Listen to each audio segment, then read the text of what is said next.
The main thing I'm going to say is I'm careful to avoid what's called a naturalist fallacy. And this is the false belief that because something is natural, it must be moral or good. So I just kind of put that out there as a qualifier with what I'm about to say. There's something called like a blank slate theory or socialization theory. And it's basically, it's the debate about nature versus nurture. Mm-hmm.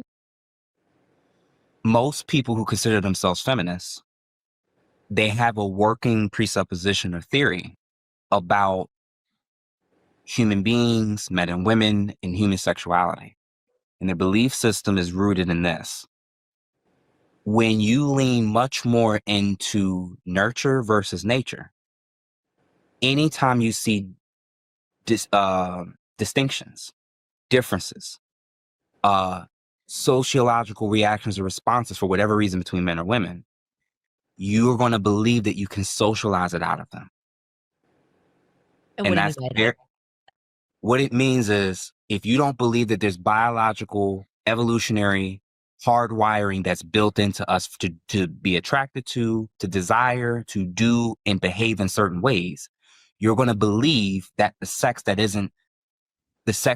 that's not doing what you think they should be doing is because you can socialize them to now act like the other sex. Right. Okay. Yeah. All right. The reason why that's important with this topic and all others is because there is a version of femininity that believes any distinction, even when it comes to sex, is something that just has to be completely 100% socialized and changed out of men. And that as long as men start to behave, communicate, think, and act like women, they'll be fine. Mm-hmm. So when it comes to sex, they'll insist that there is no innate psychological differences between men and women. They'll functionally believe that because they're psychologically the same, we should have the same expectations. This is the issue. There's physiological differences. And the physiological differences some are very minute, but then some are massive, with huge implications. These are some of the differences that I noted. And obviously, naturally, we know that there's differences between men and women: grip strength, speed, upper body strength versus lower body strength. We know this. Like, generally speaking, there's physiological differences, but there's physiological differences when sex occurs and when they have orgasm. Mm-hmm. And I'm going to question I'm going to have a question once I list these off. And the question is this, actually: do men and women experience sex, and are the consequences they experience from said sex the same or different? These are the things that I noted that were different. Men tend to have higher sexual desire and are more accepting of casual, non-commitment based sex. Sex hormone amounts and patterns are different between male and females. The hypothalamus, which is the region of the brain involved in sexual activity, is both larger and more sensitive to testosterone. Mm-hmm. Men tend to experience quicker and more intense sexual arousal and orgasms compared to women. Research shows that women's sexual desire has more variables and is influenced by factors like self-esteem, relationships, emotions, and how they feel about their bodies, the relationship, and overall emotional state. Social consequences of clear communication of their desires in the domains of sex, especially sexually. So think of it this way, because that one could be a little bit confusing. If men were bluntly or straightforwardly honest about how often they think about sex, about the different ways that they think about sex, about the different types of women that they want to experience in terms of thinking about sex, if they were honest about how they felt sexually, are they rewarded for their honesty? No. And then lastly, That was quick. reproduction evolutionary drives for men or women. You are the product of thousands, if not tens of thousands of years of one side of a person or one set group trying to survive and procreate and mate select in a certain way. And the other group, you're the product of a person people who kept sowing their seed. Mm-hmm. And the question is going to be like, well, wait a minute. If there's all of these evolutionary, biological, physiological differences, And men and women clearly don't even experience sex, let alone orgasms in the same way. I don't know. Actually, I do know. But I'm just saying it facetiously. I don't know that in the quest to be like men, that's actually been a net benefit to most women, especially after 40, 50 years of this experiment. That doesn't mean that men are justified to cheat. It seems to suggest that at least their biological hardwiring has designed them to better be able to be okay with doing it. Okay. This perfectly encapsulates what I was talking to Bo about. I need at least one of y'all to believe. Do any of the women disbelieve this? Do you agree or disagree with this? And if you disagree, we'll start with you. Anybody disagree with what he said? Oh, we need Bo. Oh, we need Bo. Can you give? I just want you to give a quick 1 to 2 cents. Yes.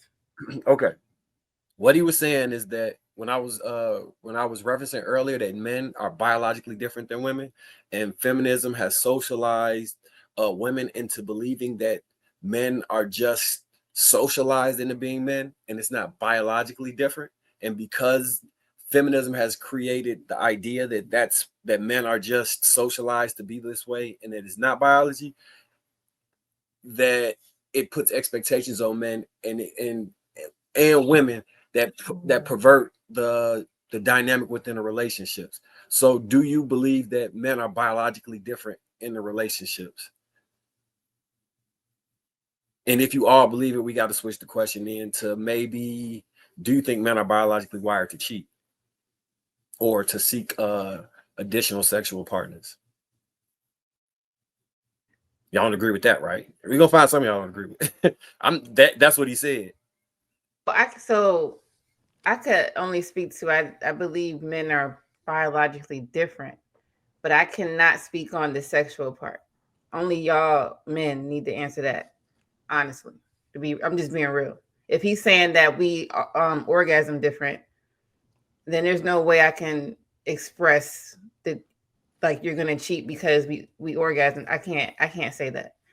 It won't be fair for us to even answer that part.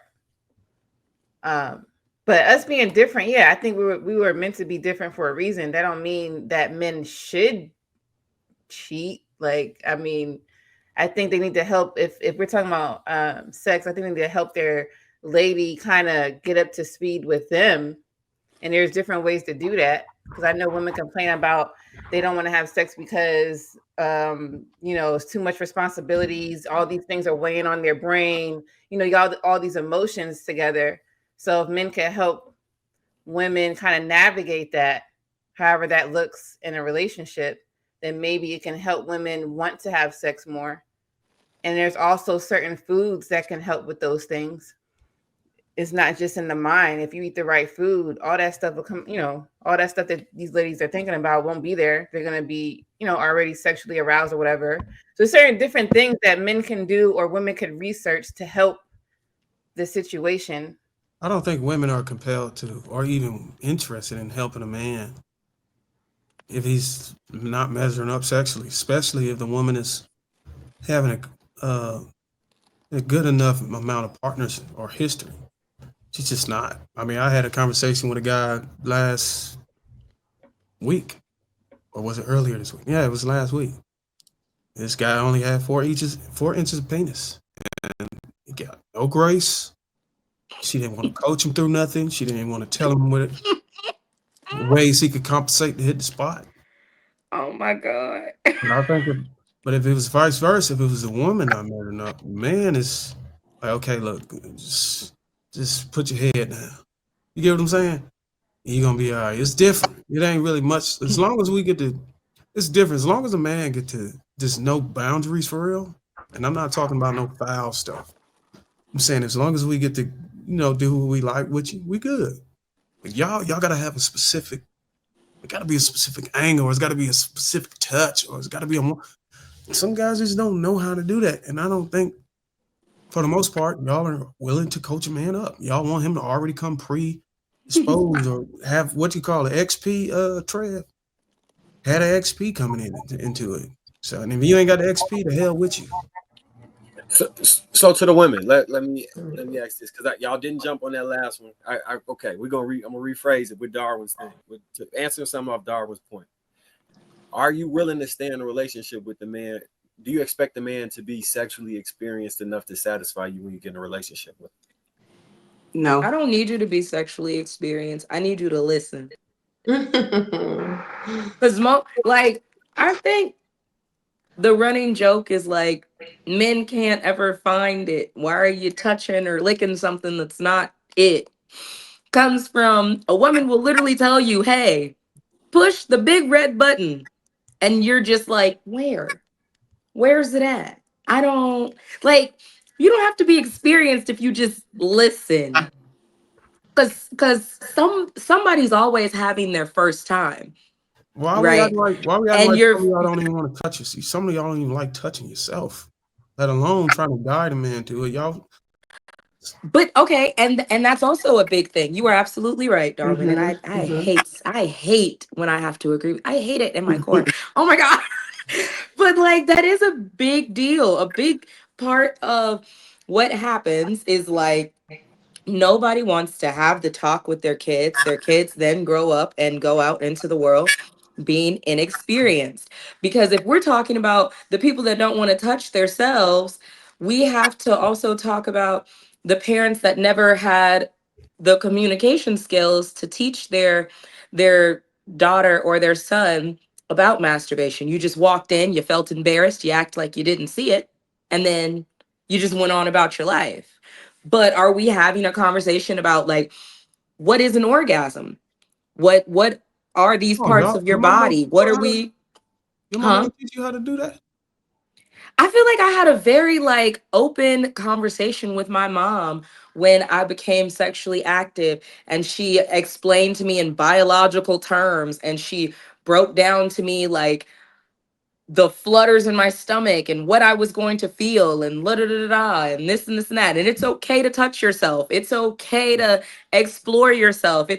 We don't have those conversations. So you have a bunch of inexperienced people that don't know what a real orgasm is. You don't know how to achieve one. You don't know what you actually like in the bedroom. And then you get with somebody who's equally unknowledgeable, and then you want them to know what to do with your body before you know what to do with your body. Hey, Laisha, I mean, you know what? You want to know what's hilarious? So you said the man don't listen, right? They just need to know how to listen, right?